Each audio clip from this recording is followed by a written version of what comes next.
Bonjour à tous, c'est Aurélia, bienvenue dans ce nouveau vlog. Donc on est le lundi 8 janvier.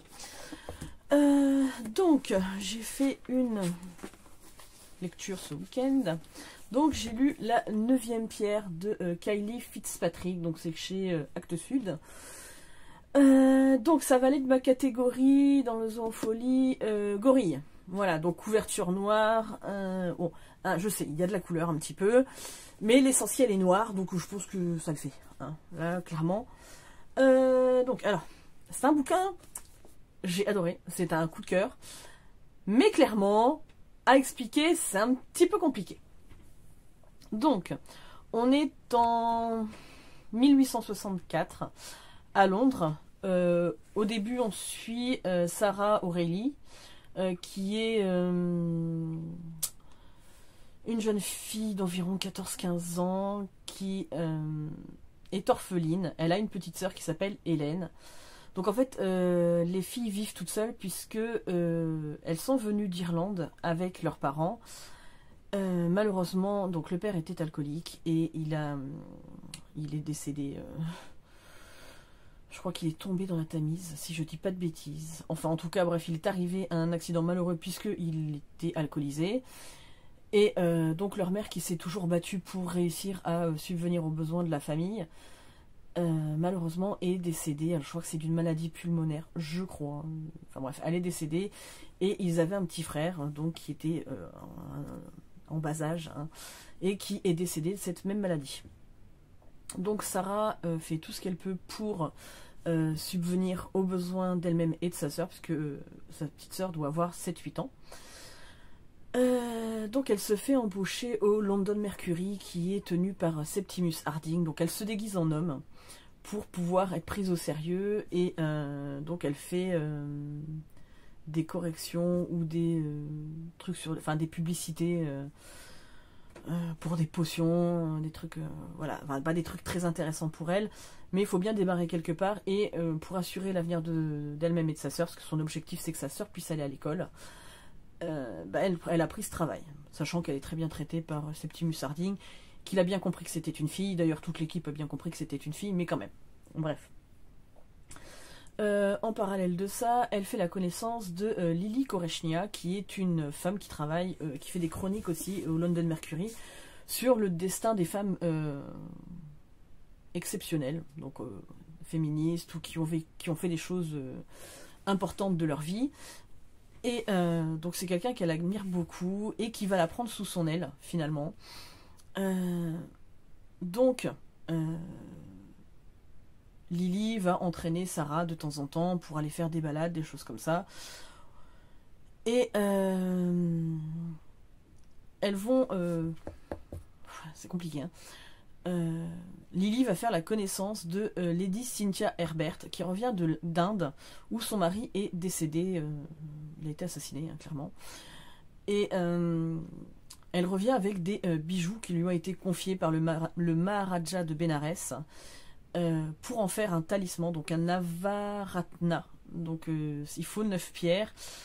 Il y a un diamant rouge,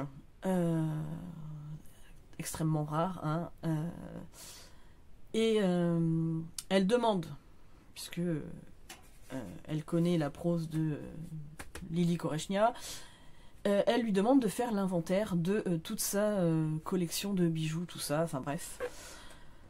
Donc, elle va en faire l'inventaire. Les bijoux vont être confiés, donc les 9 pierres précieuses pour faire le talisman vont être confiées à un bijoutier. Et après tout ça, c'est compliqué, hein, c'est vraiment très intéressant, mais c'est compliqué parce qu'il y a beaucoup de choses. 2 personnes ayant été en contact avec ces fameux bijoux, enfin ces fameuses pierres précieuses, vont être assassinées. Voilà. Donc une enquête va être menée, qui va mener Lily Korechnia sur les traces des pierres précieuses lorsqu'elles étaient en Inde. Et à la suite de ça, Sarah va prendre la relève. Alors je ne vous explique pas pourquoi, ni quand, ni comment. On va la retrouver quelques temps plus tard, partie, c'est pareil, en Inde pour découvrir certaines choses. Donc voilà, pour vous donner un peu le contexte, donc on a du thriller, du fantastique, des croyances religieuses, du folklore hindou, de la résilience des personnes qui sont en situation de précarité, voilà. Enfin bref, il y a plein de choses qui se mélangent dans ce roman et qui font que c'est hyper intéressant. Il y a une bonne part de féminisme pour l'époque, parce qu'en fait les femmes essayaient de s'élever au-dessus de la société des hommes, hein, enfin pour celles qui y arrivaient, et clairement ouais, j'ai adoré, franchement c'était juste génial. Donc j'essaye de pas trop vous en dire, parce que tout à l'heure j'avais déjà tourné, mais en fait je me suis rendu compte en réfléchissant que j'en avais trop dit, et du coup ça vous gâcherait la lecture si vous décidiez à le lire, parce qu'il y a des choses que je n'ai découvert que, voilà, là clairement il y avait des spoilers, c'était même pas la peine quoi. Donc voilà, je vous en dis pas trop, j'ai adoré ma lecture. Pour le coup, c'est un livre que je vais garder, parce qu'il est possible que j'ai envie de le relire un jour. Et parce que j'aime beaucoup la couverture, parce que j'ai adoré cette histoire. Et ouais, ça fait du bien d'avoir un... Alors là, jusque-là, je fais des bonnes lectures là dernièrement, au mois de janvier. Pump it up, hein, je suis contente. Mais ouais, j'ai beaucoup aimé. Mais franchement, alors c'est un livre qui est quand même... qui a déjà un certain âge, hein, il est de juin 2010. Donc bon... Il y a moyen de le trouver d'occasion ou quoi, mais si vous aimez ce genre de truc, voilà, franchement, vous ne serez pas déçus. Voilà, bah écoutez, je vous reprendrai tout de suite pour vous, plus tard pour moi. Je pense que je vais valider la catégorie appelée.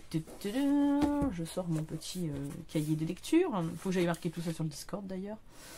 Donc la catégorie poisson, livre qui te fait le plus envie, puisque en fait au final, quand j'ai regardé tous mes livres, celui qui me faisait le plus envie c'était celui-ci, Tant que le café est encore chaud, de Toshikazu Kawaguchi, donc au livre de poche. Donc il m'a été offert par ma cousine et j'ai très envie de le lire, donc je pense que voilà, hein, il va suivre, sachant qu'en plus il y a une suite, hein, le café, je ne sais plus quoi.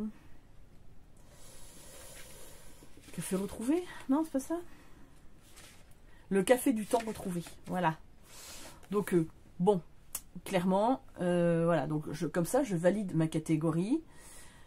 Et c'est très bien. Et finalement, je me dis, du fait de ne pas faire de pal sur le challenge, je fais rentrer mes livres dans les catégories. Bon, s'ils ne rentrent pas dans la catégorie, c'est pas grave, ça sera un livre que j'aurais lu parce que ça m'a donné envie de le faire. Mais je me dis quelque part, je me fous moins la pression. Je lis les livres au moment où j'en ai envie et pas par obligation.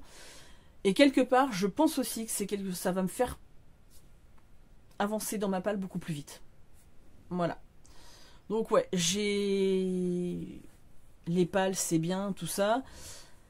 Mais j'ai plus trop envie de me prendre la tête ouais, en fait c'est un peu une obligation et moi parce que ça me saoule, voilà, clairement.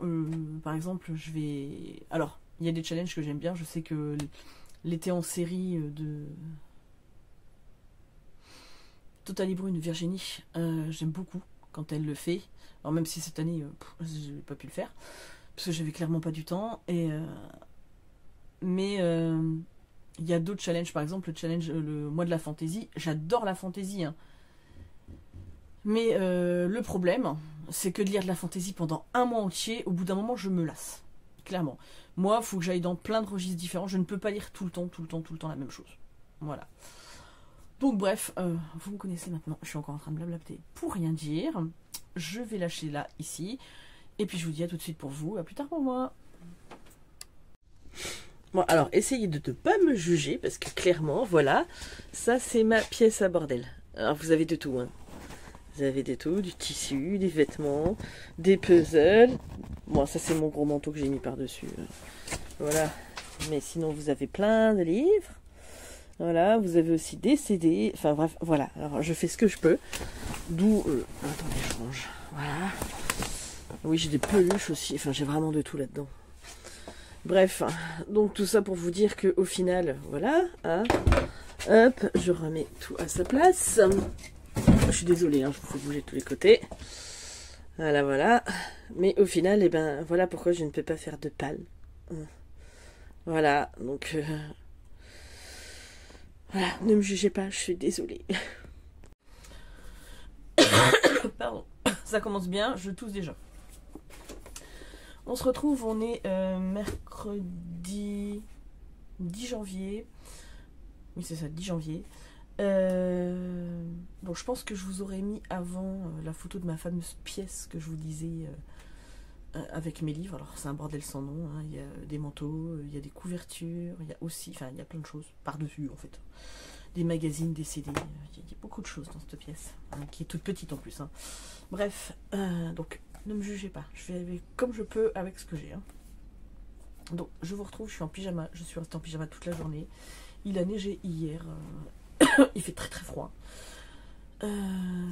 Clairement, de toute façon j'avais déjà la crève, donc en fait c'est juste la continuité. Et encore aujourd'hui ça va un peu mieux. Hier je vous ai pas pris parce que vraiment j'étais pas bien. Sinon j'ai quand même un petit peu avancé niveau lecture. J'ai regardé pas mal de vidéos aussi, autant sur les cartes que sur les livres. Donc voilà, je me suis fait le plein. De toute façon j'étais tellement malade que j'avais vraiment pas la tête à trop lire. J'ai lu un petit peu, mais lundi j'avais lu Tant que le café est encore chaud de Toshikazu Kawaguchi. Donc au livre de poche, et lui c'est un immense, immense, immense coup de cœur. Vraiment. J'ai adoré ma lecture. Donc on est à Tokyo. Des clients viennent dans un café qui se trouve, alors il faut vraiment le trouver hein, si on a envie d'y aller. Dans un sous-sol, il n'y a pas de fenêtre je crois. Non c'est vraiment, enfin faut avoir envie d'y aller pour y aller. Donc il s'appelle le Funikula. Et il est tenu par Nagare, Kei et Kazu. Voilà. Donc Nagare et Kei sont mariés. Et Kei a un problème cardiaque en fait.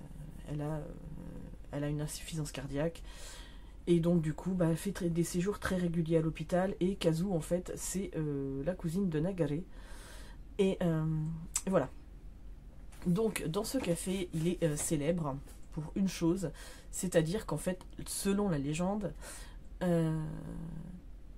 si vous voulez retourner dans le passé, il faut vous asseoir à une certaine place. Et vous pouvez aller dans le passé le temps d'un café en fait. Donc il y a une manière bien particulière de faire le café, de prendre le café, la place est bien particulière. Enfin il y a plein de règles, c'est très codifié en fait. Mais le truc qu'il faut savoir c'est que même si vous allez dans le passé pour revivre un événement ou quoi que ce soit, ça ne changera pas, ça n'impactera pas le présent en fait. Donc vous ne pouvez pas, imaginons, je vais dire une bêtise, mais vous avez votre mari qui est décédé et je sais pas moi d'un accident de voiture, vous pouvez pas retourner dans le passé en le prévenant qu'il va avoir un accident de voiture parce que de toute façon d'un sens comme de l'autre ça ne changerait rien. Voilà, donc même si vous le prévenez, ça ne changera rien qu'il mourra quand même à la date qui est prévue et voilà. Donc on va suivre plusieurs personnes dans ce café. Alors, j'aimerais bien vous raconter un peu les histoires, sauf qu'en fait, il n'est pas très très long, hein, il fait 223 ou 24 pages, un truc comme ça. Et puis, en fait, ça serait vous gâcher le plaisir de découvrir les différentes histoires. Ça m'a beaucoup ému sur... c'est une vraie... les gens qui y vont savent que ça ne changera rien, mais c'est aussi une façon pour elles de grandir et d'avancer dans la vie. Et c'était très beau en fait, vraiment vraiment très beau. Enfin, l'écriture est, c'est tout ce que j'aime dans l'écriture japonaise en fait. C'est concis mais c'est en même temps plein d'émotions et en même temps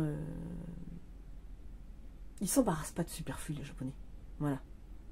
Ils ils vont pas vous broder des trucs et tout ça, mais c'est toujours très respectueux, c'est toujours dans les valeurs de la famille, des traditions, du respect du pays, enfin, il y a tellement de choses là-dedans, mais vraiment, si vous voulez découvrir, alors moi, voilà, je sais, je pense à toi, je sais plus comment c'est ton pseudo, je sais que c'est Rose, la bibliothèque, ou un truc comme ça, parce qu'il y a bon d'autres, bref, voilà, mais je pense, si tu ne l'as pas lu, je pense que ça pourrait te plaire, voilà, clairement. Mais pas que toi, hein. Il y a plein de gens à qui ça peut plaire, mais voilà, je sais que tu aimes la littérature asiatique, donc je pense que ça pourrait franchement tout à fait le faire, sachant qu'il y a une suite qui s'appelle Le Café du Temps Retrouvé, donc j'ai très envie de la voir, sauf que je ne me suis pas renseignée, je sais qu'il est sorti chez Albin Michel, puisqu'il y en a un extrait, je n'ai pas voulu lire l'extrait. Voilà, qui s'appelle Le Meilleur Ami, à la fin du livre. Donc voilà, il est paru chez Albin Michel, mais je me dis, je vais attendre le poche pour avoir la même version, quoi. Parce que clairement, ça, c'est un livre. Bon, déjà, ça a été offert par ma cousine. Mais clairement,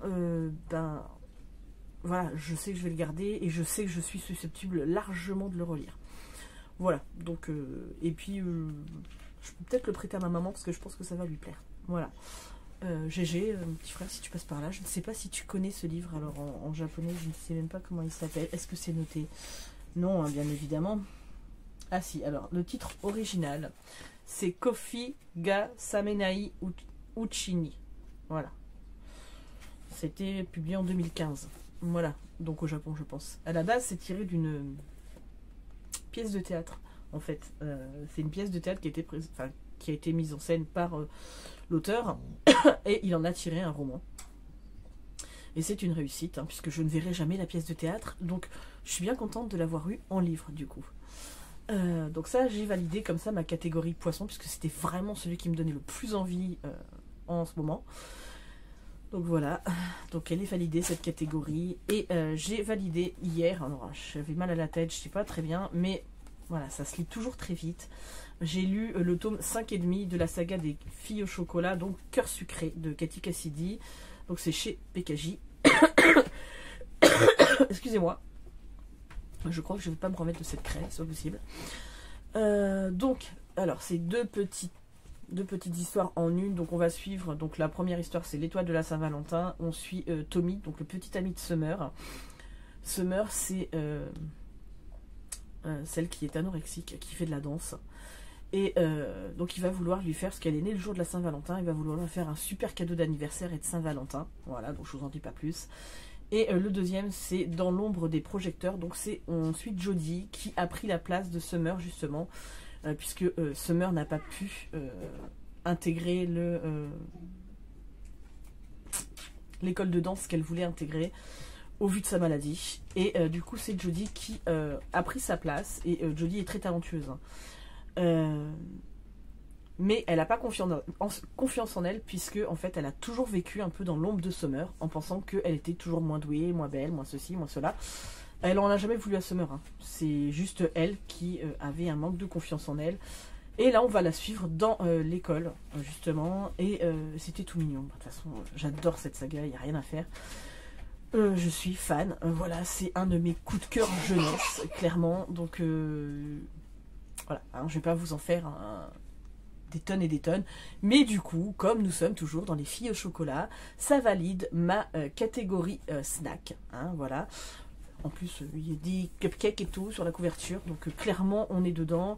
Donc là, la nourriture est un peu moins présente, mais c'est pas grave, hein, ça valide quand même, parce que la base est là. Voilà, voilà, donc très contente d'avoir validé 2 catégories de plus, donc ça m'en fait 7 en tout, en comptant l'accueil. Et j'ai entamé, du coup, tout à l'heure, Surface de Olivier Nourek, donc c'est chez Pocket. Alors là, on suit, comment dire, Noémie, qui est commandant de la brigade des stupes, je pense. Enfin, qu'elle est commandante, en tout cas.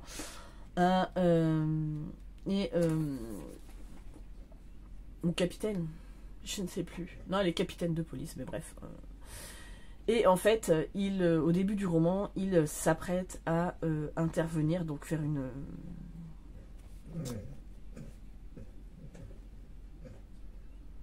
je sais pas si c'est pour une perquisition ou... Enfin bref, pour arrêter... Non, une arrestation, c'est ça.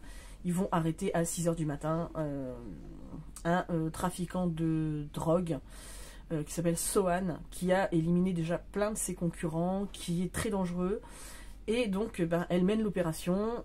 Elle est la première à passer et malheureusement, elle se prend une balle en pleine tête. Voilà. Elle survit. Voilà, c'est ce qu'il faut se dire. Elle survit.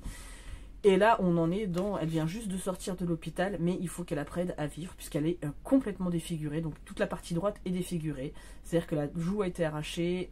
Elle a encore des problèmes, je pense, pour entendre. Il a fallu qu'elle réapprenne à parler, puisqu'en fait, la mâchoire a été reconstruite. Le nez a été cassé. Alors, ça a atteint l'œil aussi, mais ça a fait un hématome, plus qu'autre chose. Mais ça n'empêche, donc elle a...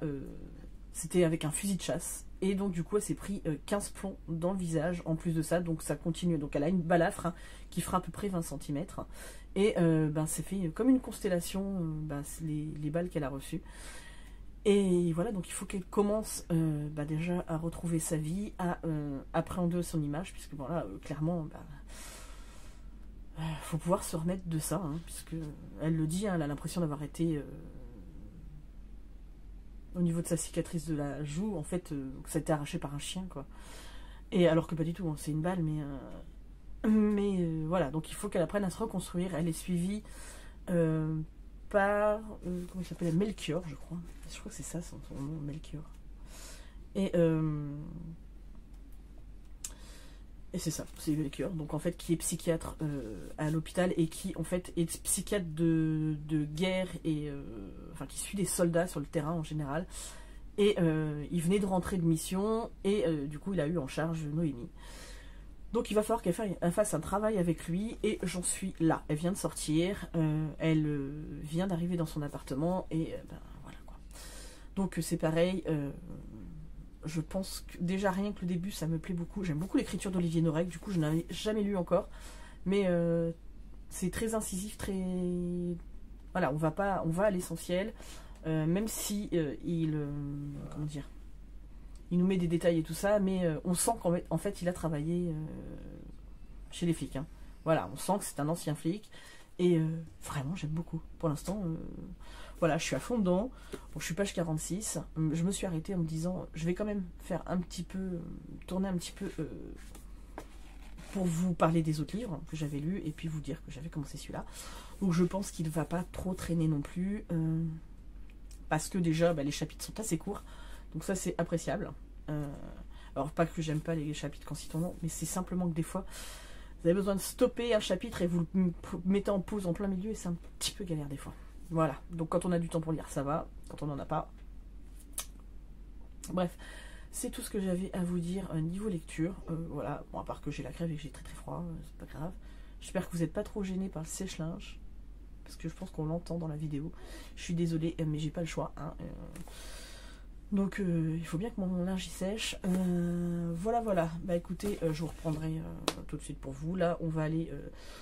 J'allais me faire un thé, ma fille, je vais lui faire son goûter, et puis voilà. Peut-être qu'on va refaire des jeux de société, on en a fait hier, parce que du coup, j'étais... franchement, j'avais une grosse crève, et avec la neige qui est tombée, j'ai dit, non, j'ai déjà pété la voiture l'année dernière, et je prends pas le risque de ressortir sous la neige, donc elle est restée à la maison. Voilà, j'avoue, à un moment donné, je préfère lui faire perdre une journée d'école que de casser une bagnole. C'est comme, en fait, j'aurais été... J'aurais bossé, j'aurais posé une journée de congé, ou voilà, peu importe, mais j'y serais pas allée non plus, parce que voilà. Mince, voilà, voilà. Je préfère perdre une journée, ça me coûte moins cher qu'une bagnole. Voilà, donc, bon. Après, je sais que quand j'étais aide-soignante et tout ça, ça m'est arrivé une fois. Je travaillais de nuit, vraiment, et j'ai voulu aller bosser, il commençait à neiger, sauf qu'en fait, c'était de la neige verglacée. Alors, c'était en 2013, quand on a eu des congères qui montaient à... 3 mètres, 2 mètres, enfin c'était une cata, et donc je bossais de nuit, j'ai voulu absolument y aller, j'ai pété ma bagnole, Voilà, en plein virage, la voiture elle est partie toute seule, j'ai rien compris. Mais c'était tellement verglacé. Et la neige retombait par-dessus, enfin c'était une cata. Donc j'ai pété ma bagnole, elle est allée tout droit dans le champ. Voilà, donc je me suis tapé un poteau, bref, voilà. Mon ex-mari avait été obligé de venir me chercher avec l'autre voiture qui était beaucoup plus lourde, alors c'était une galère sans nom. Et en fait, après moi, il y a eu 4 ou 5 bagnoles qui ont eu un accident au même endroit. Hein. Voilà, donc en fait, on était tous alignés dans le champ. J'étais la première. Voilà, donc je ne suis pas allée bosser, bien évidemment, hein, puisque plus de voiture. Et puis, de toute façon, entre le laps de temps où il est venu me chercher et où, voilà, enfin, il était déjà tombé quasiment 15 cm de neige, quoi. Mais c'était une galère. Et pourtant, on n'était pas loin de la maison. Hein. Voilà. Donc, ouais, cette année-là, c'était une cata. Donc, voilà. J'ai encore blablaté pour rien dire. Hein. Je suis fatigante. Je sais. Voilà, voilà. Mais bon, bref, donc cette année, bon, ça n'a pas duré. Mais clairement, là, on n'a pas chaud. Hein, voilà. Et puis, je vous fais de gros bisous. Puis je vous reprends tout de suite. Pour vous, plus tard pour moi. Alors, bonjour à tous. On se retrouve le vendredi 12 janvier. Voilà, donc je crois que je vous avais laissé la dernière fois en vous disant que j'avais commencé Impact de Olivier. Non, Impact, Surface. C'est parce que j'ai lu le résumé d'Impact tout de suite. Bref, Surface de Olivier Norek, donc chez Pocket. J'ai adoré, vraiment. J'ai adoré le personnage de Noémie Chastain. Donc, alors, je crois que je vous avais fait le résumé. On est avec Noémie qui a pris une balle dans la tête et qui s'est retrouvée à être opérée chirurgicalement de plein d'endroits différents. Hein, voilà, qui lui a laissé de très grandes marques côté droit du visage. Hein, côté gauche, il est intact, mais le côté droit a vraiment morflé. Et en fait, elle est flic, hein, donc elle veut retourner sur le terrain et tout ça. Mais on va un petit peu lui mettre des bâtons dans les roues, puisqu'en fait elle est au 36 quai des Orfèvres, hein, mais brigade des stupes. Elle était à la crime, je crois, avant. Mais au final, ils n'ont pas vraiment envie. Oui, c'est une héroïne, oui, elle essayait d'arrêter un trafic en drogue, machin, tout ça, mais ça dérange un peu qu'elle ait le visage abîmé, quoi. Hein, ça remet devant tout le monde les failles de la police. Donc, son patron n'a pas forcément très envie de la récupérer dans le service. Donc, elle va batailler pour réussir à rentrer. Sauf que celui avec qui elle était, donc qui était son adjoint à la brigade, hein, parce qu'elle est commandant, capitaine, je sais plus trop les grades, bref. Non, elle était capitaine, et du coup, son second, en fait, c'était aussi son petit ami. Ils sont restés ensemble pendant 2 ans, mais suite à ce qui s'est passé, il n'arrivait plus à la regarder. Donc, en fait, il a été très lâche, il lui a même pas dit qu'il l'a quitté, c'est juste qu'il a arrêté de venir la voir à l'hôpital, quoi. Très sympa. Voilà, et lui, il n'a pas forcément voulu non plus qu'elle reprenne le boulot. Alors, je pense que lui, c'était très ambigu pour lui. C'était, ça lui renvoyait cette image de ne pas avoir réussi à la protéger. Et puis en même temps, pas envie qu'elle réintègre le groupe parce que lui, il avait été très lâche. Hein. Voilà. Donc son patron va décider de l'envoyer dans l'Aveyron, donc à Valognes. Donc il y a plusieurs, en fait c'est un regroupement de 6 communes. Et il va falloir qu'elle aille là-bas pour, comment dire,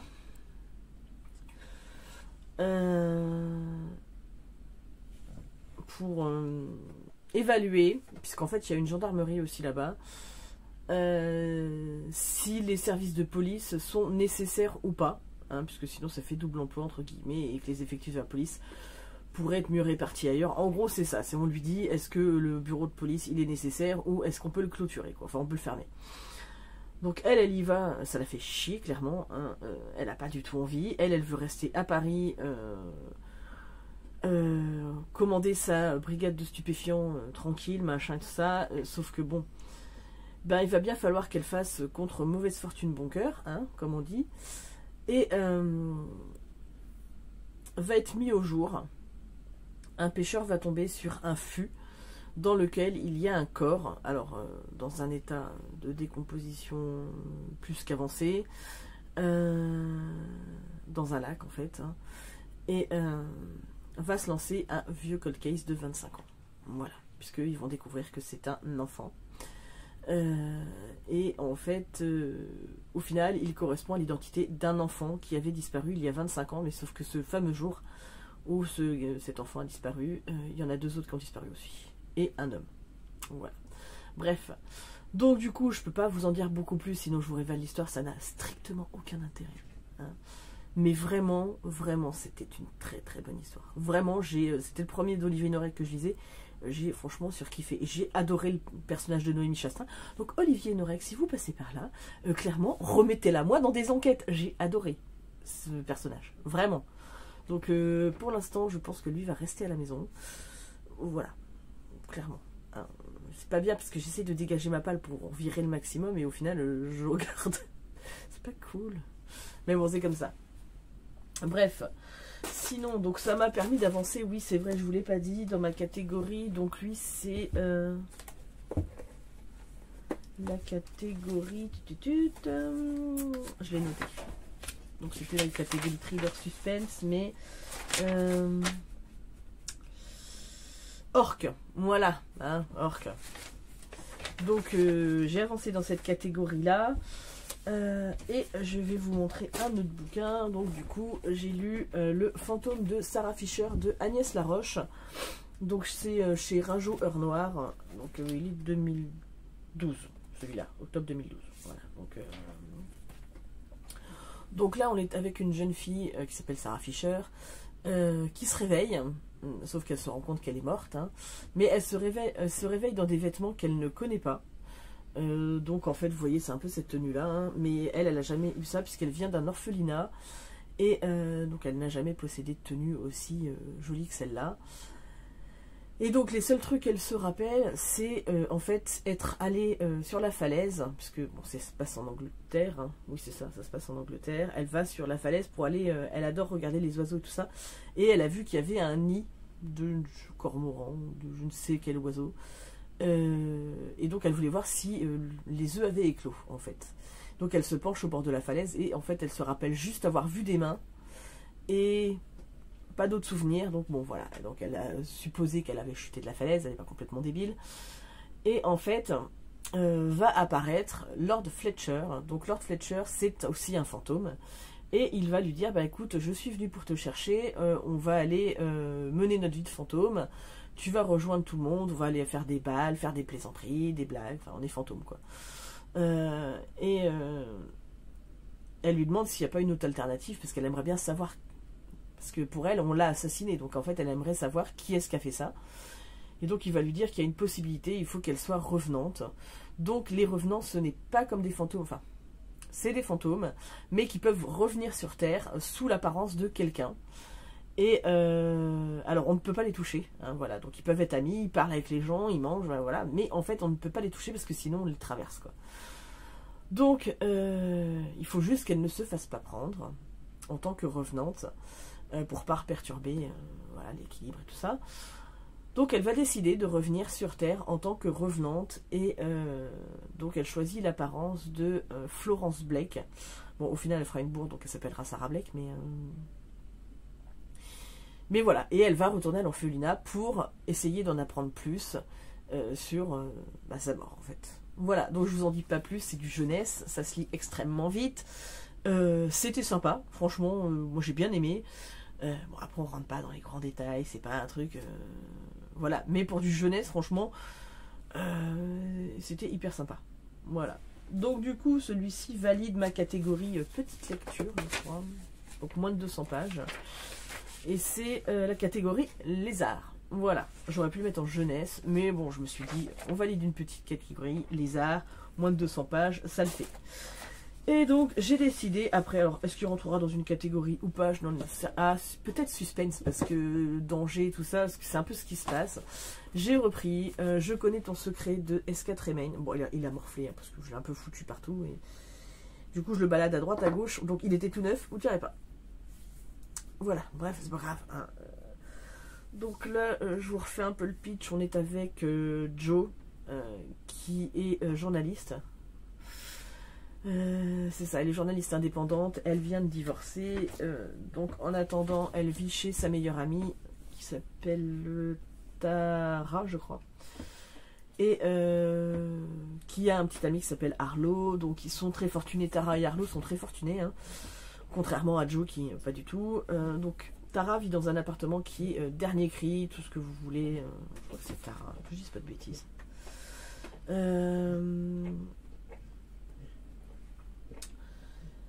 Bref, c'est pas grave, on s'en fout un peu de comment elle s'appelle. Et au final, il est doté de tous les derniers trucs modernes, donc enceinte connectée qui vous allume la lumière, qui vous allume la cafetière, enfin bref, qui vous font écouter de la musique, la météo, tout ça, enfin les enceintes connectées quoi. Donc là, la domotique poussée à son... à ce qu'il y a de plus high-tech dernièrement quoi. Et en fait, elle mène sa petite vie, elle cache un secret avec sa meilleure amie justement. Et en fait, les enceintes, bizarrement, donc il y a l'enceinte, elle s'appelle Electra, je crois, et va se mettre à déconner complètement, à lui mettre des musiques qui lui rappellent ce fameux secret, hein, ce fameux événement, et puis qui va lui dire à un moment donné, mais je connais ton secret. Et là, elle va dire, ah. Et en fait, plus ça va, plus ça monte crescendo dans... les lumières s'allument toutes seules, elle entend des musiques la nuit, ça la réveille, enfin il y a plein de choses qui se passent, même les voisins commencent à se rendre compte qu'il y a des fois la domotique elle déconne, hein, voilà, parce que moi j'en suis, mais alors je suis pas loin, hein, je suis qu'à 90 pages,